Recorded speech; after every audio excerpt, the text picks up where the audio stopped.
আসসালামু আলাইকুম গাইস, আজকে আমরা চলে যাচ্ছি আমের বাগানে। আম পাড়ার উদ্দেশ্যে বের হয়েছি। যে এই যে দেখতে পাচ্ছেন যে আমের গাছ, আর আমার হাতে রয়েছে এই যে লবণ, তো আজকে আমের বাগান থেকে আম পেড়ে খাবো।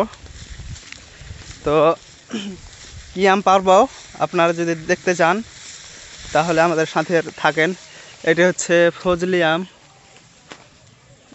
এটাকে খেয়ে নিয়েছে।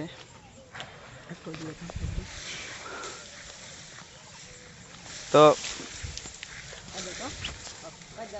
আপনারা আমাদের সাথে থাকেন। এই দর্শক, তোমরা চলে এসো। এ দেখেন আমাদের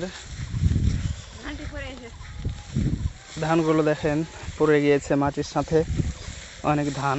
এটা হচ্ছে ধানেরই ক্ষেত বললেই চলে। এই দেখেন, তো আমরা যে সামনে একটা গাছ আছে, তো সেই গাছ থেকে কয়েকটি আম পারবো, এরপর আমটা খাবো ভাবছি। কিন্তু সামনে একটা বিপদ মনে হচ্ছে, দেখা যাক এখন এই বিপদ এর থেকে উদ্ধার হতে পারি কিনা। গাইস, বলতে বলতে আমাদের কাজ সাকসেস হয়ে গেছে। আমরা দেখি আর একটা আম দেখো তো। মাত্র 2টা আম পারলাম। এখন আমরা যে লবণ দিয়ে কচি কচি করে খাবো।